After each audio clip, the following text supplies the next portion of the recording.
Shri Sai Satcharitra ఓవి to ఓవి మణిగారిచే తెరిగించబడ్డ సంపూర్ణ అనువాద గ్రంథంలో గీతా విశిష్ట శ్లోకార్థ నివేదనం మరియు సమాధి మందిర నిర్మాణం అనే 39వ అధ్యాయం శ్రవణానికి మీ ప్రతి ఒక్కరికి సప్రేమపూర్వక ఆహ్వానం.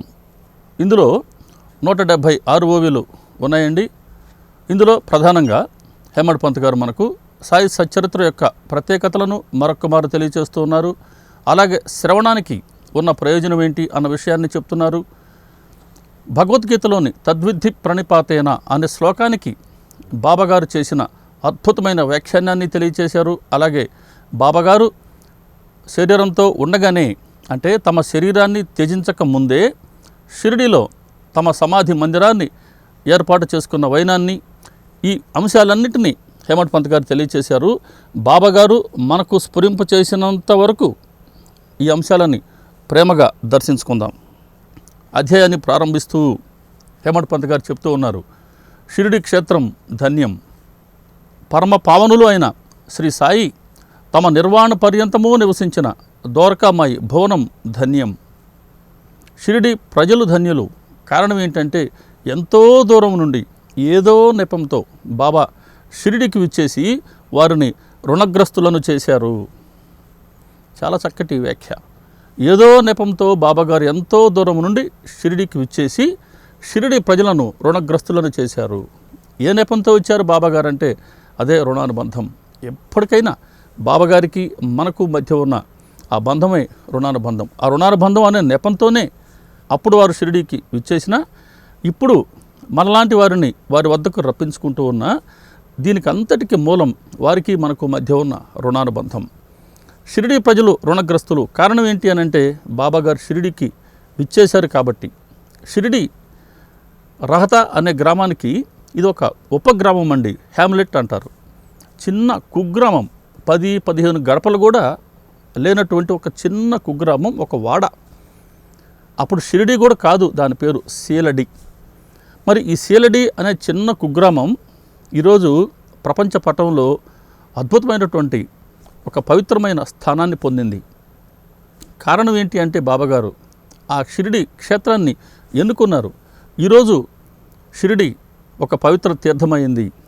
నిత్యము లక్షలాది మంది షిరిడికి వస్తూ పోతూ, షిరిడి ఎప్పుడు కిటకిటలాడుతూ కళకళలాడుతూ ఉంది అని అంటే, ఆ రోజు బాబాగారు షిరిడికి విచ్చేయబట్టే. కాబట్టే షిరిడి ప్రజలు అప్పటివారు ఇప్పటివారు ఎప్పటికీ కూడా బాబాగారికి రుణగ్రస్తులై. షిరిడి ప్రజలు మాత్రమేనా? షిరిడి ప్రజలు అంటే షిరిడిలో మాత్రమే నివసించేవారా? కాదండి.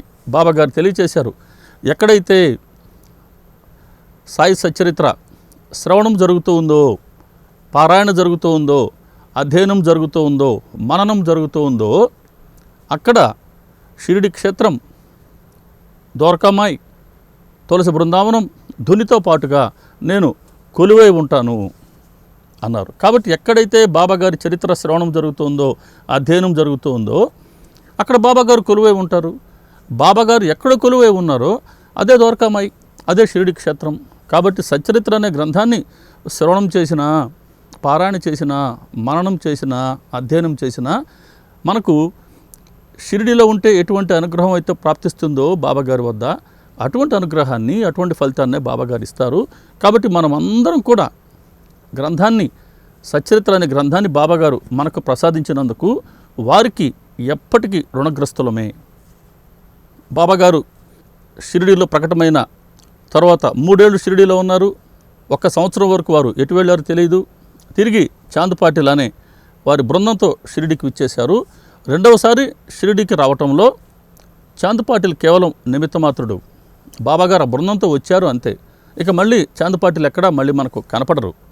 మరి ఎందుకు విచ్చేశారు షిరిడీకి బాబాగారు మరలా అంటే, తమ భక్తులను ఉద్ధరించాలి అని బాబాకు అత్యంత చింత. అందుకోసమే సాయిబాబా స్వయం ఈ అవతారాన్ని ధరించి షిరిడీకి విచ్చేశారు అన్నారు హేమడ్ పంత్ గారు. కాబట్టి ఎందుకు విచ్చేశారు షిరిడీకి అని అంటే, తమ భక్తులను ఉద్ధరించడానికి. అది వారి చింతట. చింత బాబాగారికి కూడా ఉందండోయ్, మనకు మాత్రమే కాదు. బాబాగారు అనేక పర్యాయాలు చెప్పేవారు, నాకు నీకు ఏమాత్రము తేడా లేదు, మనమిద్దరం ఒకటే. ఇప్పుడు వారు మనం ఒకటే. కారణం ఏంటి అని అంటే మనకు చింత ఉంది, వారికి కూడా చింత ఉంది. తేడా అల్లా ఏంటంటే వారి చింత తమ భక్తులను ఉద్ధరించాలని, లోక కళ్యాణం కోసం అయితే మన చింత మన ప్రాపంచిక సమస్యల వల్ల. దీనికి మూలం నేను నాది అనేది, అంటే స్వార్థం వలన మనకు చింత ఉంది. లోక కళ్యాణం కోసం, భక్తుల శ్రేయస్సు కోసం బాబాగారి చింత. అది మనకు వారికి ఉన్నటువంటి ప్రధానమైనటువంటి తేడా. ఎవరికైనా సరే ఈ భవసాగరాన్ని దాటడం, తరించడం ఆవశ్యకం. కారణం ఏంటి అని అంటే భగవంతుడు అరుదుగా లభించే మానవ శరీరాన్ని మనకి ఇచ్చింది ఎందుకనంటే ఈ భవసాగరాన్ని దాటి తమని చేరుకుంటామని, తమను దర్శించుకుంటామని. కాబట్టి ప్రతి మానవుడికి ఈ దుస్తరమైన భవసాగరాన్ని దాటడం అనేది తప్పనిసరి. మరి ఇటువంటి వారందరినీ బాబాగారు ఎలా దాటించాలి, ఎలా ఉద్ధరించాలి అని అంటే హేమట్ పంత్ గారు చెప్తున్నారు. జడులు, మూఢులు, దీనులు, హీనులు, మంచి సంస్కారాలు లేనివారు, తపస్సు వ్రతాలు ఎరుగని అమాయక జనులను సాయి కాక ఎవరు ఉద్ధరిస్తారు? చూడండి బాబాగారు ఎంతటి భారాన్ని మోసేందుకు షిరిడికి విచ్చేశారో మన కోసం. మనలో ఉన్న అవగుణాలు ఇవన్నీ.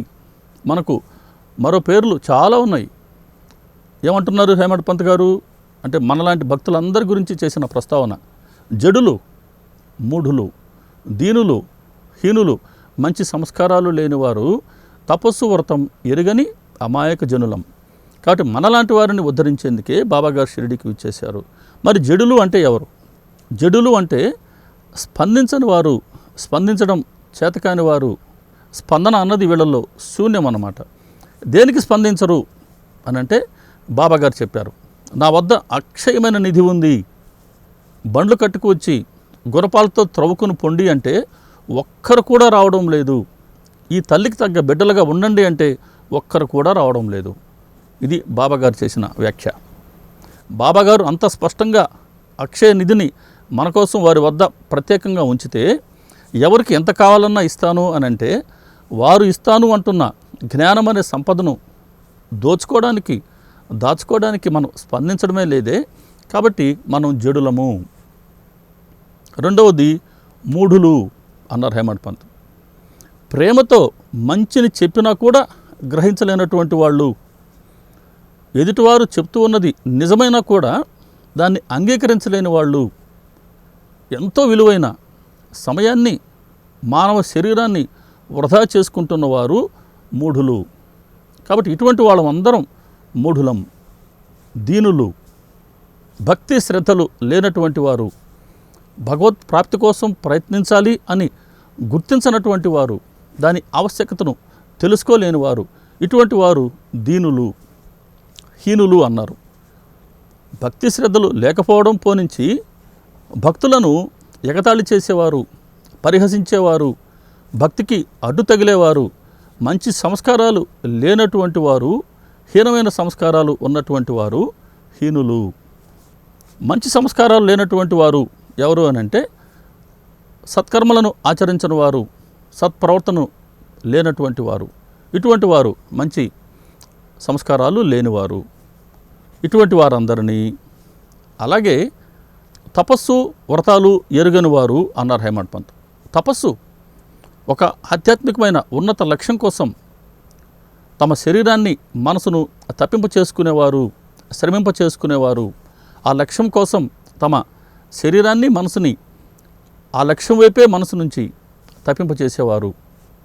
ఆధ్యాత్మిక లక్ష్యాన్ని ఏర్పరచుకోకపోవడం, దానికోసం ప్రయత్నించకపోవటం, ఇటువంటి వారిని తపస్సు అంటే తెలియని వారు అంటున్నారు హేమట్ పంత్ గారు. ఇంకా చివర వ్రతాలు అంటే ఎరగని వారు. వ్రతము నిత్యము చేసేదే వ్రతం, అదే నిష్ఠ.